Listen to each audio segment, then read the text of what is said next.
What's good, y'all? It's the Demouchets REACT, and we're back with another video. Who we got today, C? Today we're back with another American reaction. Super excited about this video. If you're new to us and we're new to you, make sure you scroll down, hit that subscribe button, and turn on the post notification bell because we're on the road to 200K. And we cannot get there without you guys, alright? Join the family. Without further ado, let's get into the video. Edo people belong to the Kwa group of the Niger-Congo phylum of languages. The Edo people call themselves Bini, and they number around 3.8 million people. The Bini are found mainly in Edo State, southern Nigeria. The Bini people emerged from the rainforest of Nigeria from the Savannah region, but we're not actually sure when they made this move. Upon moving into the rainforest region, the Bini people began building large sites and excavating around them to reduce the problems of disease. Bini settlements were among the largest in the area, and there soon developed a highly centralized business elite with far... I hear what he's saying, but when did, people of Africa understand that we ain't gonna wear something twice? It's like, I see the attires of all y'all villages and all y'all tribes, and I'm like, look, I've never seen someone wear the same style. No. The way someone else put it on. No, from not at all. Face painting, from crowns to beads. Not at all. They from all have colors. Their own distinct attire. Oh, y'all is so distinctive. It's crazy. You won't see it twice. Reaching trade links with the Hausa, Songhai, and Yoruba states. The Bini people have a slightly brief but very detailed creation story that explains the origin of Earth. Now, although this isn't exactly the history of their origin in Africa as far as a migration pattern, I thought it fitting to tell the story of what they believe to be their ultimate origin story, or their creation story. As it concerns the creation of the world, the Bini claim that the earth was covered in water with just a tree sticking up. In the tree lived Tokan. The two sons of Asonbua, father of the gods, were canoeing across the water, and Tokan asked the first son to make him a snail shell. He did this and outpoured a stream of sand, which actually built up to make the land. To test the land's firmness, the sons sent a chameleon to walk on it, and even today, chameleons still walk with a hesitation in their step. Asonobua made his youngest son the ruler of Benin, which was at the center of the land. Wow. Asonobua himself went to live in the spirit world, which exists where the sky and earth meet. To touch a little on the spiritual belief of the Bini people, their traditional belief system promotes the idea that every human being has 14 opportunities to be born again into Agbon, or the visible world. Thereafter, the individual promotes the idea that every self went to live in the spirit world, which exists where the sky and earth meet.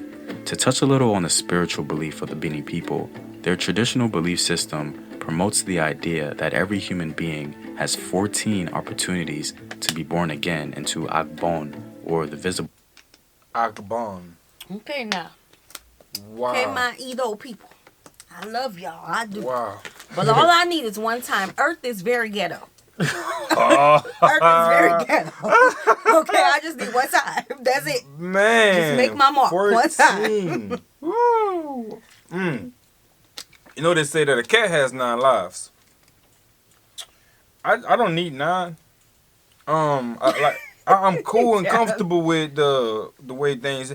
I do understand how people can say, I feel like I've been here before, type of scenario. Yeah. But 14 times? 14.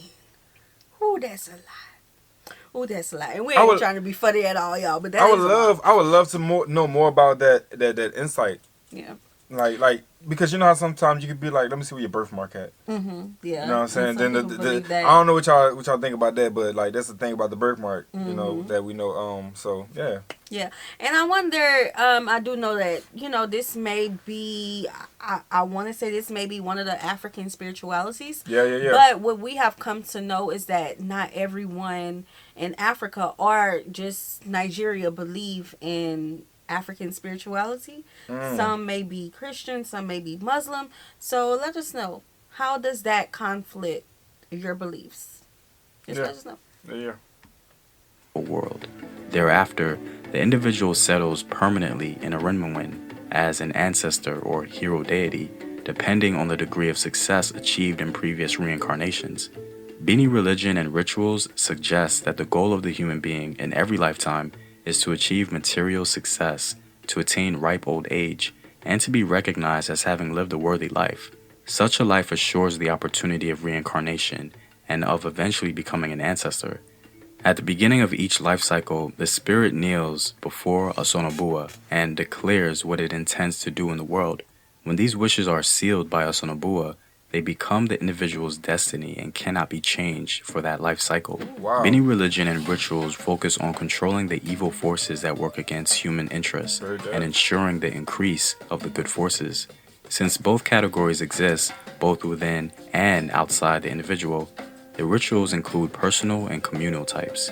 Ancestral reverence was a very fundamental part of the Bini moral code and was intimately connected to the land. An example of the Bini respect for elders was the elder governing body.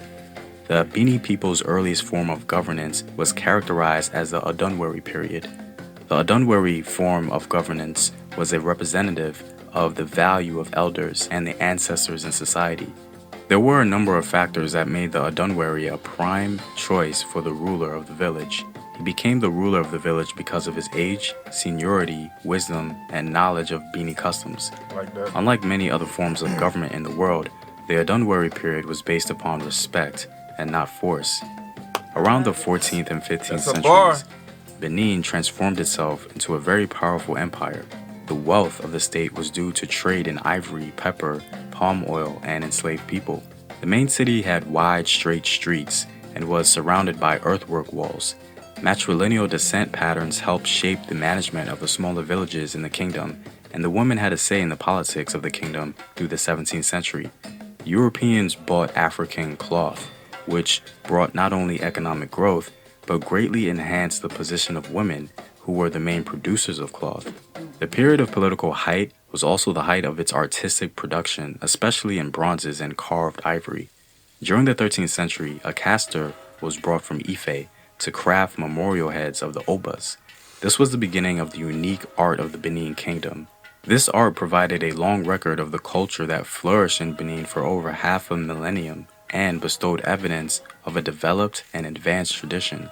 More than any other art in Africa, Benin's legacy is famous, especially its bronze, iron, and ivory sculptures. Benin art became well known to the West and has been highly sought by collectors. Sculptures were created in iron, carved ivory, and brass, conventionally called bronze. The latter were made by lost wax bronzing techniques.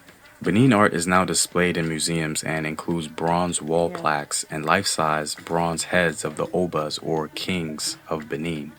Well, I'm all out, guys. If you like these videos and want to help in its continued production, consider supporting the home team on patreon.com. The link. All right, make sure you guys go show some love to his page, man. Shout out to I believe it was a gentleman that sent this video in. Want to give him a shout out? I think we should give you guys some shout outs. They have so much in the request list. Yes, that you guys be sending in. Having to go into the list, and it's a lot. It's over 2,000 requests. Yeah, we might have to saying so people named twice because right. y'all be putting in that work. But again, this is a beautiful video, a new tribe to us. Yes. Okay. So now, some places in Africa are okay with us saying tribes, and some want us to say ethnic groups. Ethnic groups, tribes. So, don't fault me for it. Yes. Be patient with us and just correct us with love. Yeah, with love. Right? So okay. So the Edo, I believe we probably grazed over this culture before because I remember talking about the mask and the iron mask, and we see that all over, really. Fact, like, yeah, you know, true. because here when you go into a museum, they'll just say African art. They won't say exactly where it comes from. So I think we've seen some of that art before. So yeah, we would love to learn more about your culture. Let us know some interesting things, facts, people, anything that we should know and cover. Yeah, 100%. Right? Yeah, we hope you guys enjoy this video with us. Like this video, subscribe. We'll see you soon. Peace.